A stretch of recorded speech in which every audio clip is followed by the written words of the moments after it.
పరం శాంతి. ఈరోజు అనంతబాయి లైవ్లో చెప్పినటువంటి టాపిక్ మెడిటేషన్ ద్వారా మనము ఏ అనుభవాలు పొందుతూ ఉంటాము, దాని యొక్క అర్థాలు. ఎందుకంటే మెడిటేషన్ అటువంటి సబ్జెక్టు చాలా లోతైనది. దీనిలో మీరు మాస్టరీగా కావాలి అంటే పూర్తిగా మెడిటేషన్ గురించి మనం తెలుసుకోవాలి. మెడిటేషన్ ద్వారా మనకు దీనికి సంబంధించిన అనుభవాలు చాలా అవుతూ ఉంటాయి. కొంతమందికి చాలా లోతుగా వెళ్తూ ఉంటారు, కొంతమందికి వారి ఊహలు ఏదో విధంగా కనిపిస్తూ ఉంటాయి. సైలెన్స్లోకి వెళ్ళినప్పుడు వారి యొక్క సంస్కారాలన్నీ కూడా బయటికి రావచ్చు. యోగంలో ముందు మనం మనసు, బుద్ధి, సంస్కారాలను శాంతింప చేసుకోవాలి. మనసు లోపల ప్రతి సెకండు ఆలోచనలు నడుస్తూనే ఉంటాయి. వీటిపైన ఫోకస్ని తొలగించాలి. మనసు ఏం చేస్తుందో, మనసులో ఏమేమి వస్తున్నాయో దాని గురించి ఆలోచించరాదు. మనసులో వచ్చిన ఆలోచనను బుద్ధి నిర్ణయం తీసుకుంటుంది. దీనికి సంబంధించినటువంటి జడ్జిమెంటు మనం మెడిటేషన్ ద్వారా తీసుకోవటానికి కూడా వీలు లేదు. ఎందుకంటే మెడిటేషన్లో చాలా రకాలుగా అనుభవాలు ఒక్కొక్కరికి ఒక్కో రకంగా అవుతాయి. దీన్ని ఎక్స్ప్లెయిన్ కూడా చేయలేము. ఏదన్నా దృశ్యం కనిపించవచ్చు, దానికి సమాధానం ఏంటి అనేది ఎవరి దగ్గర ఉండదు. యోగంతో మీ శక్తులు పెరుగుతూ ఉంటాయి. సూక్ష్మ శరీరంలో ఉన్న రికార్డింగ్స్ అన్నీ కూడా బయటికి రావచ్చు. తెలుసో తెలియకో అనేక విషయాల మీద మీరు ఏదైతే ఫోకస్ చేస్తూ ఉంటారో రోజంతటి దినచర్యలో మీరు యోగంలో కూర్చున్నప్పుడు అవన్నీ కూడా బయటకు వస్తూ ఉంటాయి, రిలీజ్ అవుతూ ఉంటాయన్నమాట. ఇక ఒక సంకల్పం రావటంతో మీ ధ్యాస అటువైపుకు వెళ్ళిపోతే ఇక దాని గురించే చింత నడుస్తూ ఉంటే యోగం అనేది ఉండదు. అందుకని ధ్యానంలో కనిపించే దృశ్యాలు కానీ వచ్చే ఆలోచనలు కానీ మీరు ఇగ్నోర్ చేయాల్సిందే. అసలైన కరెక్ట్గా యోగం చేసేటప్పుడు తలనొప్పి రానే రాదు. చాలామంది అంటారు మా తలలో నొప్పి వస్తుందని, శరీరం ఊగుతుందని, భూమధ్యంలో నొప్పి వస్తుందని అలా అంటూ ఉంటారు. నిజంగా కరెక్ట్గా యోగం చేసేవారికి తలనొప్పి రాదు, నిద్ర రాదు, భూమధ్యంలో కూడా నొప్పి లాగటం అనేది జరగదు. ఎందుకంటే మన బేహద్ దివ్య యోగము ఇంద్రియాలకు అతీతమైనది. యోగము అంటే ఆత్మ పరమాత్మతోటి కలుసుకునేది, ఆత్మ నుండి పరమాత్మగా అయ్యే యోగం. ఇవన్నీ కూడా మరి ఏదైతే కనిపిస్తున్నాయి, ఏదో వినిపిస్తూ ఉన్నాయి అనేవన్నీ కూడా ఒక భ్రమ. అంటే ఏంటి, మనసును భ్రమింప చేస్తూ ఉంటుంది. ఇంకొకసారి కొంతమందికి అవుట్ ఆఫ్ బాడీ కూడా ఎక్స్పీరియన్స్ అవుతూ ఉంటుంది. ఇంకా యూనివర్సుల్లోకి వెళ్ళాము అని, ఇంకా పైకి ఏదో వెళ్ళాము అని కూడా కొంతమందికి కనిపిస్తూ ఉండొచ్చు. వాళ్ళు అలాగా ప్రయాణం చేస్తూ ఉన్నట్లు వాళ్ళకు అనిపిస్తూ ఉంటుంది. అయితే ఇవన్నీ ఎంతవరకు కరెక్టు అనేది మనం నిర్ణయించుకుంటూ ఉండాలి. వీటన్నిటికీ ఆధారాలు అనేవి ఏమీ ఉండవు, కాబట్టి దీన్ని వదిలేయండి.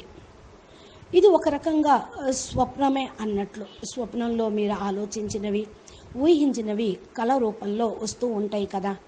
అలాగే యోగంలో నిస్సంకల్ప స్టేజీ మనం సైలెన్స్లోకి వెళ్ళిపోయినప్పుడు అదొక రకమైనటువంటి గాఢ నిద్రలాగా స్తబ్దమైపోయి మీకు ఇలాగా దృశ్యాలు కనిపించవచ్చు. అక్కడ ప్రాక్టికల్ ఆధారం, అనుభూతి అనేది ఉండదు. ప్రాక్టికల్ అనుభూతి యొక్క ఆధారం మీ లోపల నుండి ఉన్నవే బయటికి రావటం అనుకోండి. యోగం చేస్తే ఇవన్నీ వచ్చినాయి, అంతకుముందు లేవు మాకు అని కూడా భావించవద్దు. యోగంలో మీకు అన్నీ పాజిటివ్గానే ఉంటాయి, కానీ నెగిటివ్ బాధ, దుఃఖము, చింతన అనేవి ఉండవు. ఇది నాకు తెలిసినంత వరకు నేను నా యొక్క ఎక్స్పీరియన్స్ ద్వారా చెప్తున్నాను అంటున్నారు అనంతబాయ్. ఒకవేళ ఏదన్నా వచ్చి దానిపై నుండి మీ ధ్యాసను తొలగించిందనుకోండి, భగవంతుని మీద నుండి మీ ధ్యాసను తొలగించింది అంటే అది నెగిటివ్. అయితే మీరు వాటి మీద నుండి ధ్యాసను తొలగించాలి. మీరు కూడా దాని గురించి మనన చింతన చేయకండి. అప్పుడు మీ లోపల ఏదైతే ఉన్నాయో అవి బయటికి వెళ్ళిపోతాయి, మిమ్మల్ని కష్టపెట్టవు. యోగం చేసేటప్పుడు కొంతమందికి బాడీలో కంపనం వస్తుంది, ఊగుతూ ఉంటుంది అంటారు. ఇది కూడా తప్పే అనుకుంటున్నాను. అంటే దేహానికి అతీతంగా వెళ్ళి మనం ఆత్మగా అనుకొని పరమాత్మని జ్ఞాపం చేస్తే ఈ శరీరంలో కంపన అనేది కూడా మీకు జ్ఞాపకం రాకూడదు. మీరు ఒకవేళ ఇలా అనిపిస్తే, మీకు భయం కలిగితే యోగం చేయటం ఆపేసి బాపూజీ జ్ఞాన వీడియోలను చూస్తూ ఉండండి, వింటూ ఉండండి. జ్ఞానం యొక్క ఆధారంతో బుద్ధిని ఏకాగ్రం చేయండి.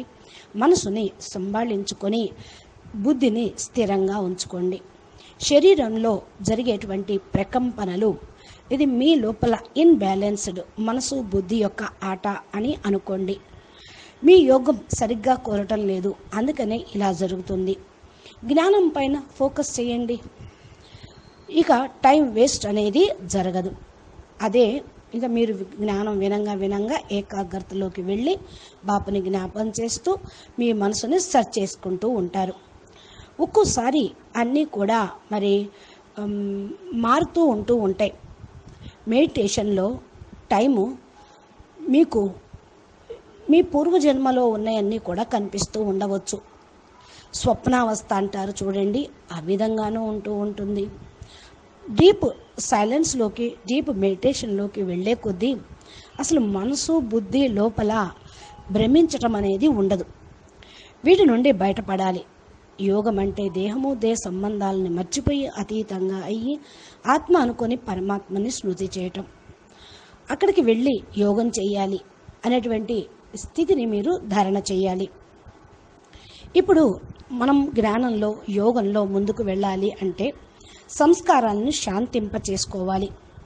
అంటే ప్రతి సెకండు ప్రతి గడియ మీ పాత పూర్వజన్మ యొక్క రికార్డింగ్స్ అన్నీ కూడా సబ్ కాన్షియస్ మైండ్లో నుండి బయటికి వస్తూ ఉంటాయి. కాబట్టి మనకు కొత్త భావాలను మనసులో క్రియేట్ చేస్తూ ఉంటుంది. అందుకని భౌతిక ప్రపంచంలోని విషయాలు యోగంలో మనం ఆలోచించకూడదు. యోగం చేసేటప్పుడు మనం సైలెన్స్లోకి వెళ్తే సబ్ కాన్షియస్ మైండ్ ఓపెన్ అవుతూ ఉంటుంది. అది సజెషన్ ఇస్తూ ఉంటుంది. మన సంకల్పం చేస్తే సబ్ కాన్షియస్ మైండ్ సజెషన్ ఇస్తూ ఉంటుంది సంకల్పానికి. అప్పుడు మనసు బుద్ధి సంస్కారం శాంతిస్తూ ఉంటాయి. మనకు యోగంలో కూర్చున్నప్పుడు భ్రూ మధ్యంలో కొంచెం లాగుతున్నట్టు, తలపైన కూడా ఏదో లాగుతూ ఉన్నట్లు కొంతమందికి అనిపిస్తూ ఉంటుంది. శరీరం కూడా మరి యోగం ఊగుతున్నట్టు అని అంటారు చూడండి.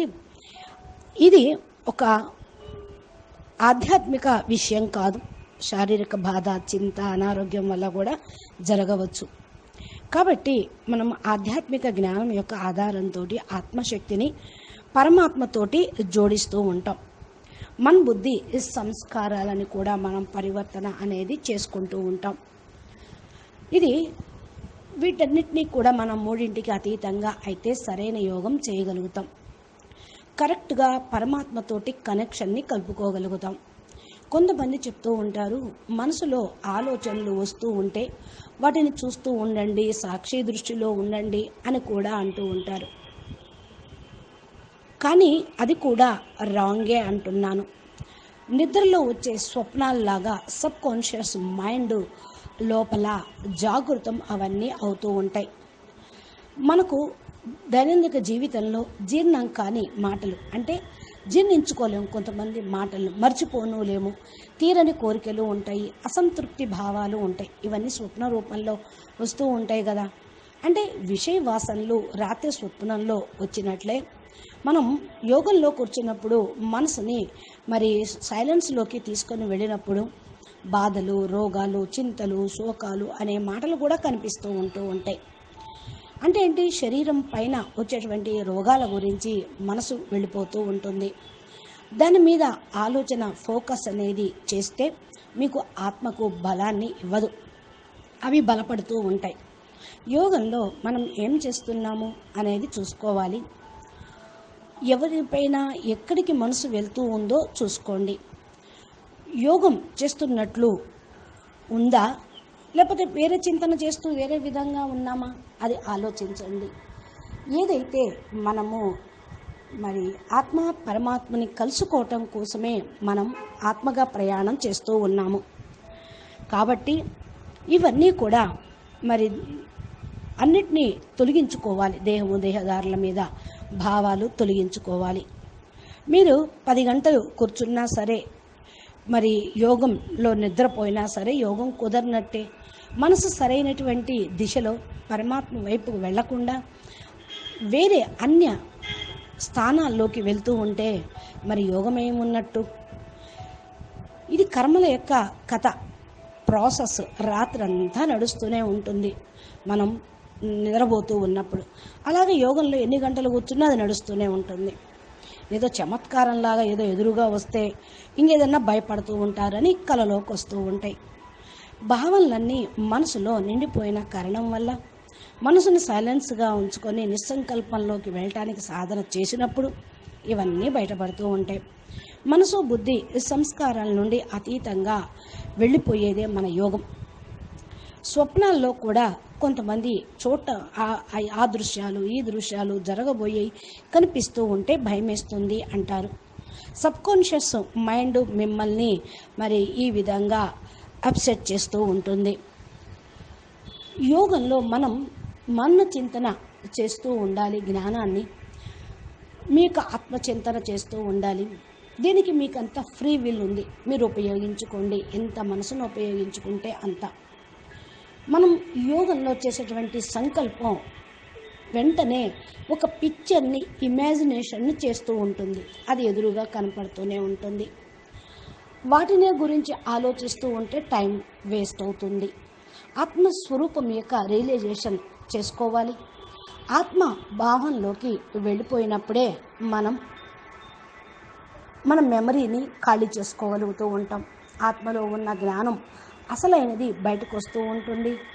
మన బుద్ధిలో ఉన్నవి కాదు, కానీ ఆత్మలో ఉన్నవి బయటికి రావాలి. ఎప్పుడైతే నెగిటివ్ ఆత్మలో ఉన్నది క్లీన్ అవుతూ ఉంటుందో యోగంతో ఆత్మలో బలం బయట వస్తూ ఉంటుంది, చేకూరుతూ ఉంటుంది. ఆత్మ పైన ఉన్నటువంటి విశ్వాసమే మిమ్మల్ని ఆత్మను జాగృతం చేస్తుంది. మన మెడిటేషన్ యొక్క ఉద్దేశం ఏంటి అంటే మనల్ని మనం తెలుసుకోవటం, పరమాత్మతోటి ఎలా పవర్ని నింపుకోవాలి అనేది చేయటం. యోగం ద్వారా మనం ఆలోచనలు నడిపిస్తూ ఉంటే, దాని మీద ఫోకస్ పెడుతూ ఉంటే అది అసలైనటువంటి యోగం ఎందుకు అవుతుంది? అసలు యోగం మనం ఎందుకు చేయాలి, ఎందుకు చేస్తూ ఉన్నాము అనేది తెలుసుకోవాలి. యోగం అంటే జోడించటం, కనెక్షన్ అని అంటూ ఉంటారు. మరి రోజంతట్లో మీరు ఎంతమంది యొక్క కనెక్షన్లోకి వస్తూ ఉంటారు? గంటలు ఎంతోమందితోటి ఫోన్ చేస్తూ ఉంటారు, టీవీ చూస్తూ ఉంటారు, వాట్సాప్లో చిట్ చాట్ చేస్తూ ఉంటారు. ఇంటి పొరుగు వారి వాళ్ళ మాటలు వీళ్ళ మాటలు వినపడుతూ ఉంటాయి. రేడియో వింటూ ఉన్నారనుకోండి, మరి వాటి మీద మీ యొక్క కనెక్షన్ వెళ్ళిపోయినట్టేగా బుద్ధి. అదేవిధంగా మనం చూస్తూ కూడా చూడనటువంటి స్థితిలోకి ఉంటూ వియోగం నుండి యోగంలోకి రావాలి. ఇవన్నీ చేస్తూ ఉంటే బాపుతోటి వియోగంలోకి వెళ్ళిపోయినట్టే. ఆత్మలో ఉన్న ఎనర్జీ కూడా వేస్ట్ అయిపోతూ ఉంటుంది. బాపూజీ వీడియోలో చెప్తారు, మాట్లాడటంతో, వినటంతో, మరి చెప్పటంతో, ఆలోచనతోటి కర్మల యొక్క ఎనర్జీ, మీ యొక్క ఆత్మలో ఉన్న శక్తి కాస్త పోతూ ఉంటుంది, నశిస్తుంది. అందుకని ఎంతెంతగా యోగం ద్వారా మనం డైరెక్ట్గా ఆల్మైటీ అథారిటీతోటి కనెక్షన్ జోడిస్తూ ఉంటే మనని ఈ భూమి మీద ఏది కూడా లాగబడదు. మనకు దేనితోటి కూడా కనెక్షన్ అనేది ఉండదు. మనము యోగము బేహద్కే బేహద్, ఫాదర్ ఆఫ్ ఇన్ఫనైట్ను కనెక్షన్ జోడిస్తూ ఉండాలి. యోగం చెప్తుంది మనం ఏం చేస్తున్నాము, యోగంతో పరమశాంతి వైబ్రేషన్ను విశ్వంలో వ్యాపింపచేస్తూ ఉన్నాం. మన లక్ష్యం ఇదే. యోగము అంటే ప్రతి సెకండు కూడా పరబ్రహ్మ పరమేశ్వరుతోటి జోడించటం కనెక్షన్ని. ఇంకెవరితోటి కనెక్షన్ జోడించారో పవర్ కాస్త పోతుంది. మరి బాపుతోటి, విశ్వపితతోటి, పరంపితతోటి కనెక్షన్ ఉంటే పవర్ అనేది వస్తూ ఉంటుంది. నేను కామెంటరీ ఇస్తున్నాను, అది కేవలం మీ మనసును భ్రమింప చేయకుండా ఉండేందుకే అంటున్నారు అనంతభాయ్. కామెంటరీ వింటూ మీ మనసుని ఆత్మ వైపు, పరమాత్మ వైపు, కొత్త ప్రపంచం వైపు, పవర్ హౌస్ వైపు ఫోకస్ చేయగలుగుతారు. దీన్ని ప్రాక్టీస్ అయిపోతే ఇక ఏ కామెంటరీ కానీ మ్యూజిక్ కానీ మీకు అవసరం అనేది ఉండదు. ఏ సాధనాలు అవసరం లేదు. ఇలాగా మీరు స్టేజ్ని తయారు చేసుకుంటే నెమ్మదిగా మీరు ఉన్నతోన్నతమైన స్టేజ్కి చేరుకుంటారు. మిమ్మల్ని మీరు స్వయం రియలైజేషన్ చేసుకుంటారు. దీనిలో ఎక్కడి వరకు మిమ్మల్ని మీరు రెడీ చేసుకున్నారో మీరే వెరిఫికేషన్ చేసుకోండి. అది ఎలాగా అంటే, మార్నింగ్ లేవటంతో ఫస్ట్ అర్ధగంట ఎక్దమ్ సైలెన్స్లోకి ఏ మ్యూజిక్ కామెంటరీ లేకుండా యోగం చేయండి. నిస్సంకల్పంగా అవుతూ ఉన్నామా అది చూసుకోండి. తర్వాత మీ స్టేజ్ ఎలా ఉంటుందో, మనసు మాటి మాటికి పరిగెత్తుతుందా లేదా అని పరిశీలించుకోండి. సంకల్పాలు ఎలా వస్తున్నాయో చూసుకోండి. ఒకవేళ వేరే సంకల్పాలు వస్తూ ఉంటే మ్యూజిక్ పెట్టుకొని యోగం చేయండి. అది యూస్ఫుల్ అవ్వచ్చు. యోగము అంటే వికర్మలు వినాశనం చేసుకునేది. పూర్తిగా పరమాత్మను స్మృతి చేసేది. ఎప్పుడైతే మనం పరమాత్మని స్మృతి చేస్తూ ఉంటామో కామ, క్రోధ, లోభ, మోహ, అహంకారాల నుండి విముక్తి పొందుతాము. ఎంత సమయం పరమాత్మని స్మృతిలో ఉంటూ ఉంటామో అంత సమయం ప్రపంచం నుండి ముక్తి పొందుతాము. నెగిటివ్ ఎనర్జీ నుండి పైకి కూడా అతీతంగా వెళ్తాము. నెగిటివ్ వాయుమండలం నుండి అతీతంగా అవుతూ ఉంటాం. ప్రతి ఒక్క వస్తువు నుండి అతీతంగా కావాలి మనం రియలైజేషన్ చేసుకోవటానికే యోగము అనేది ఒక సాధన. యోగంతో మీ అస్తిత్వాన్ని తెలుసుకుంటారు. మీ శక్తిని మీరు జాగృతం చేసుకుంటారు. మనసుని కంట్రోల్ చేయగలిగేదే యోగం. యోగంతో అది పాసిబుల్ అవుతుంది. యోగం 1 గంట చేస్తూ మీరు కంట్రోల్ని పొందితే ఇక ఏదైనా సాధించగలుగుతారు. అదే మనసుని కంట్రోల్ నేర్చుకోకపోతే రోజంతట్లో కూడా మీ ఆలోచనలు మీకు శత్రువు అవుతూ ఉంటాయి. మీ మనసే మీకు శత్రువు అవుతుంది. 1 సెకండ్ కూడా మిమ్మల్ని సైలెన్స్గా ప్రశాంతంగా కూర్చోనివ్వదు. మనసు అంత విచలితం చేస్తుంది, చంచలత్వం తీసుకొస్తూ ఉంటుంది. మనసును స్థిరంగా ఉంచుకోవాలి అంటే జ్ఞానము ఆధారము. పరమాత్మని పైనటువంటి ప్రేమ, మీపైన మీకున్నటువంటి ప్రేమతోటే దేన్నైనా సాధించగలుగుతారు. సైలెన్స్ యొక్క లోతుల్లోకి వెళ్ళే కొద్దీ మీ మనసుని కంట్రోల్ చేసుకునే శక్తి మీ ఆత్మకు వస్తుంది. ఆత్మలో బలం పెరుగుతుంది. ఆత్మ బలంతో ఒక్క సంకల్పమే అనంత సంకల్పాలుగా వ్యాపిస్తూ ఉంటుంది. ఇంత శక్తి ఆత్మకు వచ్చినప్పుడు మనసు ఆటోమేటిక్గా కంట్రోల్ అయిపోతూ ఉంటుంది. జీవితంలో మనము చాలా సహించాల్సి వస్తుంది. సంబంధికులతో వచ్చేటువంటి వికర్మలు, శరీరంతో చేసినటువంటి వికర్మలు సహించాల్సే వస్తుంది. కర్మ బంధన, కర్మ ఫలాలుని ఇస్తూ ఉంటుంది. కాబట్టి అప్పుడు మీ మనసు దుఃఖం పడుతూ ఉంటుంది. అంటే అవన్నీ కూడా మరి దుఃఖము కలిగిస్తూ ఉంటాయి. అంటే తప్పకుండా వాటి నుండి బయటపడే మార్గం కూడా మీ దగ్గర ఉంటుంది. మీరు బేహద్దు ఆత్మగా, మనసు, బుద్ధి, సంస్కారాలకు అతీతమైన వారుగా సంకల్పం చేస్తూ మీ ఫ్రీ విల్ని పూర్తిగా ఉపయోగించుకోండి. మనసు అనేది కోతి లాంటిది. అది చంచలంగా గంతులేస్తుంది అంటారు, మర్కట్ అని. కానీ దాన్ని కోతిలాగా ఉన్న వాళ్ళని కోవెల్లో దేవతల్లాగా చేసుకోండి అనే సామెతలు కూడా ఉన్నాయి. ఇవి మనం చెప్పుకోవటానికి బాగానే ఉంటాయి, కానీ ప్రాక్టికల్లోకి తీసుకొని రావాలి. దుఃఖంలో ఉన్నప్పుడే ఇలాంటి మాటలు స్మృతిలోకి తెచ్చుకోండి.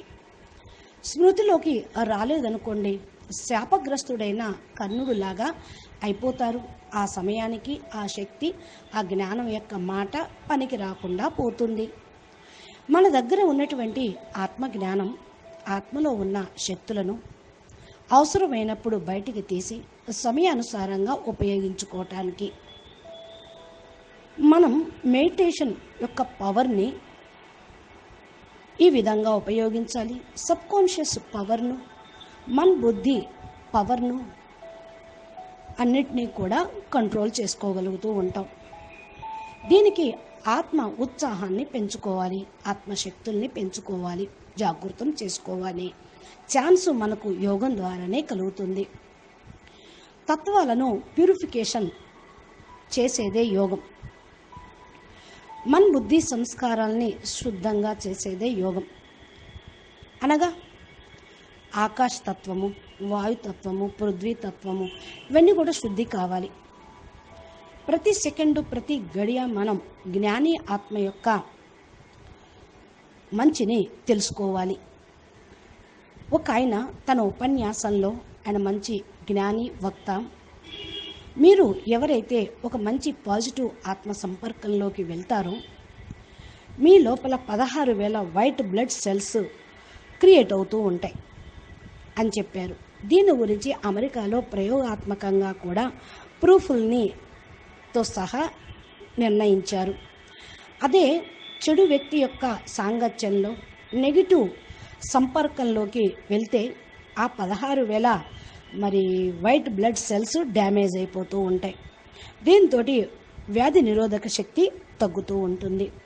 ఇలాగే మనం చూసుకుంటే రోజు ఎంతమంది యొక్క సంపర్కంలోకి వెళ్తూ ఉన్నాం, ఎంతమందితోటి మాట్లాడుతూ ఉన్నాం అనేది మిమ్మల్ని మీకు మీరే నిర్ణయించుకోండి. ఫైనల్ అథారిటీ యొక్క సంపర్కంలో ఉంటే మీ మనసు బుద్ధి కూడా పూర్తిగా పవర్ఫుల్గా అవుతూ ఉంటుంది. యోగంతో మనకు ఆధ్యాత్మిక బలం, ఆత్మ బలం చాలా త్వరగా పెరుగుతుంది. మీ సంకల్ప శక్తి కూడా పెరుగుతూ ఉంటుంది. అసలు యోగంతో మీ దృష్టికోణమే మారిపోతుంది. 100% పాజిటివ్ని చూసేటువంటి దృష్టి కలిగిన వాళ్ళుగా మీరు అయిపోతారు. పాజిటివ్ని చూడటం అంటే ఆత్మలో పాజిటివ్ ఎనర్జీస్ క్రియేట్ అవ్వటం, జాగృతం అవ్వటం. ఎలాంటి పరిస్థితి వచ్చినా సరే మీ ఆత్మ బలాన్ని పెంచుకోవాలి. యోగంలో మీ ప్రాణశక్తి, ఊర్జ, ప్రాణమయ శరీరం, మనోమయ శరీరంలో కూడా పాజిటివ్ ఎనర్జీస్ క్రియేట్ అవుతూ ఉంటాయి. అదే బయటికి రిలీజ్ చేస్తూ ఉంటుంది. మన సూక్ష్మ కారణ, మహాకారణ శరీరాల్లో పవర్ అనేది ఛార్జ్ అవుతూ ఉంటుంది. మన లోపల ఆకాశతత్వం యొక్క శరీరం ఉంది, వాయుతత్వం యొక్క శరీరం ఉంది. ఇవన్నీ కూడా క్లీన్ అవుతూ ఉంటాయి. మనకు వాయుతత్వం వల్ల, అనగా వాయు పిత్త కఫాల ద్వారా రోగాలు వస్తుంటాయి అని చెప్తారు. మనం యోగంలోకి వెళ్ళినప్పుడు, యోగం చేస్తున్నప్పుడు నా యొక్క వాయుతత్వంలో ఉన్న వాయుతత్వ శరీరంలో ఉన్న నెగిటివ్ మొత్తం సమాప్తం కావాలి, అవి శాంతించుగాక. ఆకాశతత్వంలో ఉన్న నా యొక్క ఆకాశతత్వపు శరీరంలో ఉన్న లోటును తొలగించుగాక అని సంకల్పం చేస్తూ ఉండాలి. కొంతమందికి అగ్నితత్వంతో ఎసిడిటీ కూడా వస్తూ ఉంటుంది. ఇది కూడా తొలగిపోవాలి అంటే మన సంకల్ప శక్తిని ఉపయోగించుకోవాలి. ఇది రకరకాలుగా పద్ధతులతోటి మనసు పైన నెగిటివ్ యొక్క ప్రభావాన్ని రెడ్యూస్ చేసుకోవచ్చు, అంటే తగ్గించుకోవచ్చు. న్యూ ఎనర్జీని ఇన్ఫ్లూజ్ చేసుకోవచ్చు. మనం మనసులో ఏ యొక్క మాటని, అంటే ఒక సంకల్పాన్ని చేసుకుంటూ ఉంటామో అది ఒక శక్తిలాగా పుడుతూ ఉంది.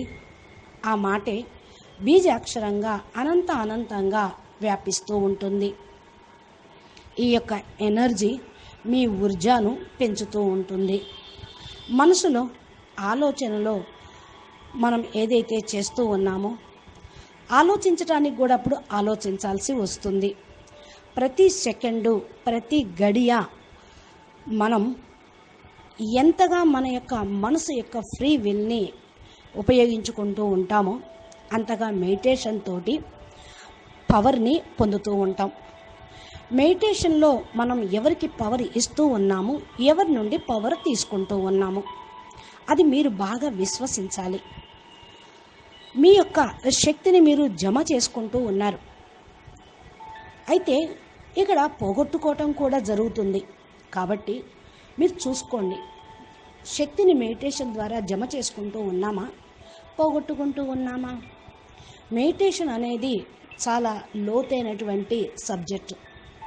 దీంట్లో మీరు మాస్టర్గా కావాలి, సర్టిఫికెట్ పొందాలి అంటే ప్రతి సెకండు మీరు నేర్చుకుంటూ, మిమ్మల్ని మీరు పరివర్తన చేసుకుంటూ, పవర్ని ఛార్జ్ చేసుకుంటూ ఉండాలి. అప్పుడు మీ లోపల పరివర్తనను మీరే చూడగలుగుతారు. మహాపరివర్తన వస్తుంది. మీ లోపల ఉన్నటువంటి లోపాలు అన్నీ కూడా తొలగిపోతాయి. ఆ లోపాలు ఏమీ లేవు అనుకుంటాం, కానీ అవి 0.001% ఉన్నా కూడా అది బీజమై వృక్షమై పెరుగుతూ ఉంటుంది. అందుకని అది మొక్కలోనే తుంచెయ్యాలి, అనగా తత్వాల శుద్ధిని చేసుకోవాలి అని అందరికీ కూడా మరి చెప్పాలి. అయితే అన్ని సాంగత్యాన్ని వదిలేసి ఒకే ఒక సాంగత్యాన్ని జోడించాలి. అందుకే నేను ఈ విషయాలన్నీ మీకు చెప్తున్నాను అంటున్నారు అనంతుభాయ్. మీ లోపల జ్ఞానోదయం కలగాలి. మీరు సరైనటువంటి దిశలో పురోగమించాలి అంటే మీరు వేస్ట్ చేయొద్దు మీ టైంని. జీవితంలో ఏది పొందాలో అది పొందాలి. టైం వేస్ట్ చేస్తే ఏమీ పొందలేరు. చాలామంది రకరకాల యోగంలో మీ లోపలికి వెళ్ళి అక్కడ లోపల ధ్వని వినండి, అది వినండి, ఇది వినండి అంటారు. శరీరం లోపలికి వెళ్తే ఏముంది? శరీరం లోపల ఒక్కొక్క అవయవం ఒక్కొక్క పని చేస్తూ ఉంటుంది. ఇక్కడ శరీరం లోపలికి వెళ్ళటం కాదు, ఆత్మ యొక్క శక్తిని ఆత్మ లోపలికి వెళ్ళాలి. ఆత్మ అంటేనే అన్నిటికీ అతీతమైంది కదా, దేహానికి కూడా అతీతమైంది కదా. కాబట్టి ఆత్మ లోపలికి వెళ్ళండి, అంతరాత్మను తెలుసుకోండి, మేల్కొల్పుకోండి. మీరు అవుట్ ఆఫ్ బాడీ యొక్క ఎక్స్పీరియన్స్ కూడా చేయొచ్చు. మనం శరీరం కాదు, మన బుద్ధి సంస్కారాలమే కాదు, వీటన్నిటికీ అతీతమైన అన్నప్పుడు బేహద్కే బేహద్, పరం పరం పరమాత్మలము. నేను ఆత్మ పరం ప్రకాశము, పరం లైట్ స్వరూపంలో ఉన్నాను అనగా మనం యొక్క ఒరిజినల్ స్థితిలో ఉన్నాము అని ఎప్పుడు సంకల్పం చేస్తూ ఉండాలి. శరీరానికి మహత్యాన్ని ఇవ్వకుండా ఆత్మకు మహత్యం ఇచ్చినప్పుడే ఆత్మలో పవర్ పెరుగుతుంది, ఆత్మ స్ట్రాంగ్గా అవుతుంది, ఆత్మ యొక్క రియలైజేషన్ కూడా అవుతూ ఉంటుంది. దీనికోసం పూర్తిగా ప్రయత్నం అనేది చేయండి. ఇది దివ్య స్వరూపం యొక్క అనుభూతి. ఆది అనాది స్వరూపాన్ని మేల్కొల్పుకునేందుకు ఒక రకమైనటువంటి ప్రయత్నమే, ఒక ప్రక్రియయే యోగం. కాబట్టి యోగము అంటే కనెక్షన్. ఇప్పుడు రబ్బరు ట్యూబును తొలగించి లోపల ఉన్న రాగి తీగల్ని కలిపితేనే మీకు కరెంటు పాస్ అవుతుంది, వైర్లలో స్థూలమైన కరెంటు. అదేవిధంగా మీరు ఈ రబ్బర్ ట్యూబ్ను వదిలేసి, ఆవరణను వదిలేసి ఆత్మ బిందు లాగా అయితే పరమాత్మతోటి కనెక్షన్ను యథార్థంగా కలుపుకోగలుగుతారు. పరమాత్మ కూడా లైట్ హౌస్, మైట్ హౌస్, నిరాకార పరబ్రహ్మ పరమేశ్వరుడు. మరి ఆయనతోటి దేహంతో కనెక్షన్ పెట్టుకోలేం. ఆయనకి దేహం లేదు, అతీతమైన దివ్య పరం లైట్ స్వరూపం. కాబట్టి మనం ఆత్మగా అనుకొని పరమాత్మ తండ్రిని జ్ఞాపకం చేస్తేనే మనకు పవర్ అనేది వస్తుంది అనే విషయాన్ని మీరు అర్థం చేసుకొని, దీనికోసం మీ యొక్క పోగొట్టుకున్న శక్తి, మీ లోపల ఉన్న శక్తిని మీరు జాగృతం చేసుకోవటానికి యోగం చేస్తూ ఉండండి. అచ్చా, పరం శాంతి, నమస్తే. బేహద్కే బేహద్, పరం పరం పరం మహాశాంతి హై, మహాశాంతి హై, మహాశాంతి హై. బాపూజీ దశరథభాయ్ పటేల్ తెలుగు ఛానల్లో బాపూజీ చెప్పినటువంటి అద్భుతమైన జ్ఞానం, అనంతభాయ్ చెప్పినటువంటి మోటివేషన్, ఇన్స్పిరేషన్ వీడియోస్ చాలా ఉన్నాయి. మీరు మా ఛానల్ని గంట సింబల్ ప్రెస్ చేస్తే మీ నోటిఫికేషన్ రూపంలో బాపూజీ పెట్టేటువంటి రోజు వీడియోలు వస్తాయి. మీకు ఈ టాపిక్ నచ్చినట్లయితే, మీరు జ్ఞాని యోగిగా కావాలి అంటే అసలైనటువంటి యోగేశ్వరుడైన పరబ్రహ్మను తెలుసుకోండి. ఆయన ఇప్పుడు సాకార రూపంలో ఉండి బేహదు యోగం, దివ్య యోగం నేర్పుతున్నారు. అచ్చా, పరం శాంతి. నమస్తే, ధన్యవాదాలు. లైక్ చేయండి, ఈ జ్ఞానాన్ని అందరికీ పంచండి.